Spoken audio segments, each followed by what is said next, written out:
A massive federal raid has rocked Los Angeles City Hall, exposing a $650 million corruption network and ending with 29 shocking arrests. The lights in the West Wing of Los Angeles City Hall were off. They had been off since the building closed at 6. The cleaning crew had already moved through the third floor, emptied the bins, wiped the conference tables, and signed out at the security desk on Spring Street. The marble was quiet. The elevators sat idle. And in room 340, the Office of Contract Compliance, a single desktop monitor was still glowing, casting a pale blue rectangle across a stack of folders that were not supposed to be there. The badge logs said the office had been empty for 4 hours. The monitor said otherwise. Her name was Renata. She was 36, a records clerk in her third week, hired through a temporary staffing contract because the previous clerk had retired with what HR described as unusual suddenness. She had stayed late that Tuesday because she was still learning the filing system, and because the woman who trained her had told her, almost in passing, that the cabinets in room 340 were organized by fiscal year except for one drawer, which was organized by something else. Renata had not asked what. That night, alone, she opened the drawer. Inside were 41 folders, each labeled with a 6-digit contract number, each stamped closed, and each containing a single page where the signature line had been signed twice, once in blue ink, once in black, by 2 different names on what was supposed to be the same approval. She photographed 3 of the pages on her personal phone before she left. She did not know it yet, but she had just become the first person outside the system to see it. The case would eventually be assigned the file number DOJ 7184-LA, jointly opened by the United States Attorney's Office for the Central District of California and the Federal Bureau of Investigation's Public Corruption Squad out of the Wilshire Field Office. The named target on the cover sheet was the Bureau of Municipal Infrastructure Contracts, a sub-office of the Los Angeles Department of Public Works. The stated subject was procurement irregularities related to street resurfacing, water main rehabilitation, and seismic retrofit projects awarded between 2017 and 2024. On paper, it was a routine compliance inquiry. On paper, the first 3 things that did not add up surfaced within the opening 6 weeks. The first was a signature. A senior engineer named on 28 approval memos had, according to the California Department of Public Health, died of pancreatic cancer in March of 2019. The memos bearing his signature were dated as recently as November of 2023. The second was a vendor. A paving subcontractor listed as the recipient of $41.6 million in city work between 2020 and 2023 had, as its sole registered business address, a P.O. box inside a mailbox rental storefront in a strip mall on Reseda Boulevard, sharing the same suite number with 11 other LLCs, 4 of which had also received city contracts. The third was an invoice, a purchase order for $2.3 million in hydraulic pumping equipment, stamped received and paid on July 14, 2022, predated the manufacturer's serial number issuance on those specific pumps by 9 days. The equipment, when investigators eventually inspected the city yard where it was logged, was not there. It had never been there. 3 small things. Each one, on its own, could be explained. Together, they could not. If you're still here, stay with me. This next part is where investigators stopped sleeping.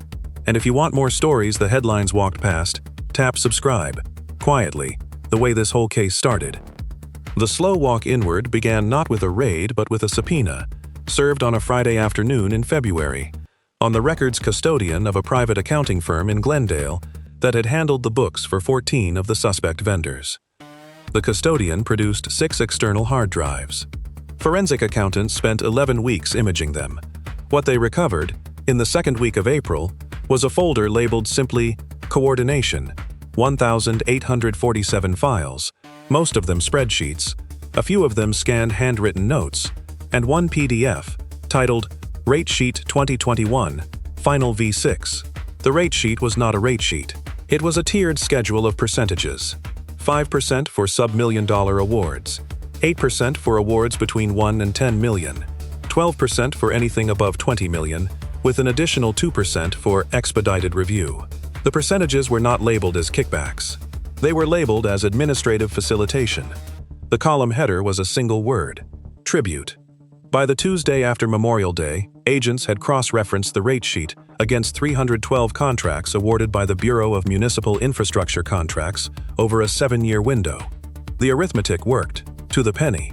Across the full window, the scheme had moved $647,392,118.04 through 46 shell vendors, of which an estimated $78.4 million had been redirected as facilitation payments into a layered structure of personal accounts, real estate purchases in Pasadena and Palm Desert, and 4 offshore wire destinations in the Cayman Islands and Malta. The on-the-books recipients of those payments included 2 sitting members of the City Council, the Deputy Director of the Bureau, a former Chief of Staff to a mayoral office, and a regional director inside the very oversight body that was supposed to audit them. The physical artifact that came to define the case, internally, was none of this. It was a single yellow sticky note, recovered from the underside of a desk drawer in the Bureau's records room, written in pencil, containing 4 words and a date. "Don't pull 2019 audits. 11 Forder." The handwriting matched a mid-level administrator named only by her initials in the early filings, LK. The date matched the day a Federal Inspector General's office had quietly requested a sample of fiscal year 2019 procurement files and had been told, in writing, that those files were in storage and would take 6 to 8 weeks to retrieve. They were not in storage. They were in the drawer above the sticky note. By the time the warrants were served, coordinated across 19 locations in Los Angeles, Orange, and Riverside counties on a Wednesday morning in late summer, agents already knew what they would find. The interesting part was what they didn't expect to find next to it. In the home office of one of the named council members, in a locked filing cabinet inside a converted pool house in the hills above Los Feliz, agents recovered a second rate sheet. This one was older, dated 2014, and listed a different set of percentages, a different set of vendor names, and a different signatory at the top of the page. None of those vendors or signatories appeared in the current investigation. The 2014 sheet was, in the words of one agent's internal memo, the same machine, with different operators, 3 administrations ago. The named target of the case, the Deputy Director of the Bureau, indicted on 22 counts of wire fraud, honest services fraud, and conspiracy, was never the designer. Investigators understood this within 10 days of the warrants. The designer was a woman whose resume read like an apology. Her name appeared on no contracts. She had no signature authority. She had, for 19 years, worked as a senior procurement analyst inside the Bureau, 2 pay grades below the people who would eventually be perp-walked across the evening news. In seized communications, none of which she had signed with her real name, she was referred to only as the editor.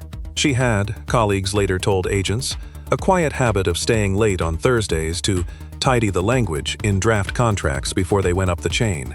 The language she tidied was the language that defined scope, deliverables, and audit triggers. She had spent 19 years making the contracts harder to read. One of her recovered messages, sent on a private encrypted channel in October of 2022, contained a single paragraph that the lead prosecutor would later read aloud, twice, to the grand jury. The numbers don't have to lie. They only have to be tired enough that no one reads them twice. Most auditors give a contract 11 minutes.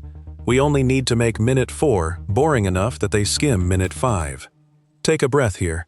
I had to, the first time I read the file, because the next page is where this stops being a fraud case and starts being something the public was never supposed to see.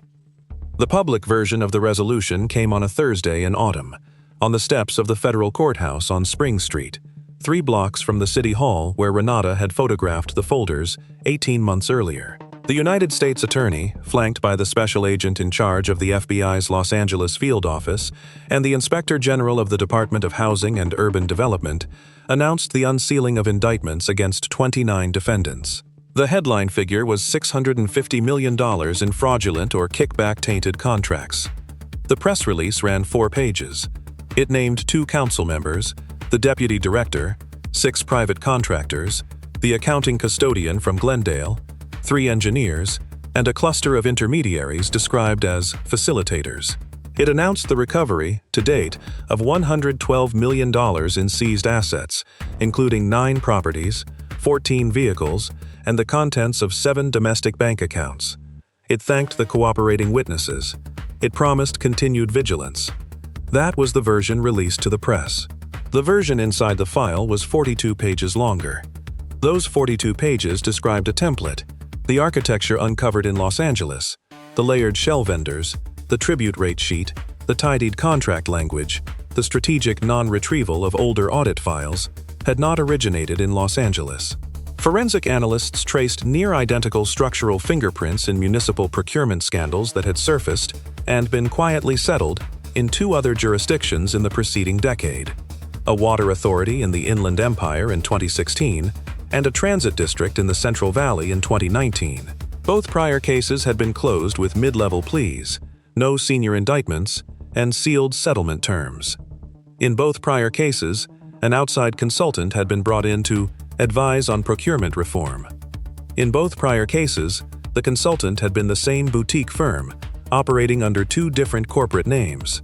That firm's principal advisor between 2015 and 2021 had been a former regional administrator at the U.S. General Services Administration, a man with a top-secret clearance, 17 years of federal contracting oversight on his resume, and an office that, until the month the Los Angeles warrants were served, sat 1 floor above the very Inspector General's unit that had requested the 2019 audit files. Internal records, eventually subpoenaed from the GSA's own ethics office, would show that he had personally signed off on the closure of 17 prior audits without independent review, had received 9 separate internal warnings from staff investigators over a 4-year period, and had routed an estimated $340 million in flagged contract activity into a deferred review status that, by policy, expired without action after 36 months. 9 months of internal warnings had been filed and ignored before the warnings stopped being filed at all. This was not a failure of the system. The system performed exactly as it had been quietly reconfigured to perform. There was a woman in Boyle Heights who had filed a complaint in 2021. Her name does not appear in the indictment. Her husband had been a foreman on a city resurfacing crew, and he had told her, the week before he died of a heart attack at 54, that the asphalt they were laying on Soto Street was the wrong grade, too thin, mixed wrong, not what the contract called for. She had written a letter. She had mailed it to 3 different offices. 2 of the letters were returned. The 3rd was not. She still has the envelope. She keeps it in a kitchen drawer, next to her husband's last work ID. What the file still does not say is who wrote the original rate sheet, the 2014 version, the one recovered from the pool house, the one that predates every defendant currently in custody. It does not say why the offshore wire destinations in Malta share a corresponding bank officer with 2 unrelated federal investigations in other states. And it does not say whether the boutique consulting firm that advised the Inland Empire and Central Valley cases is currently under contract with any other municipality in the western United States. Investigators have asked. The answer, so far, has been that the relevant records are in storage, and that retrieval will take 6 to 8 weeks. If this story stayed with you, comment filed below. It tells me you want the ones the headlines skipped. Subscribe if you want to be here when the next file opens. There's no shouting on this channel, just the parts that were left out. The next case begins 300 miles north, in a county hospital where a single billing code was entered, by the same terminal, every Wednesday at 3:14 in the afternoon, for 11 years. The next file is already open.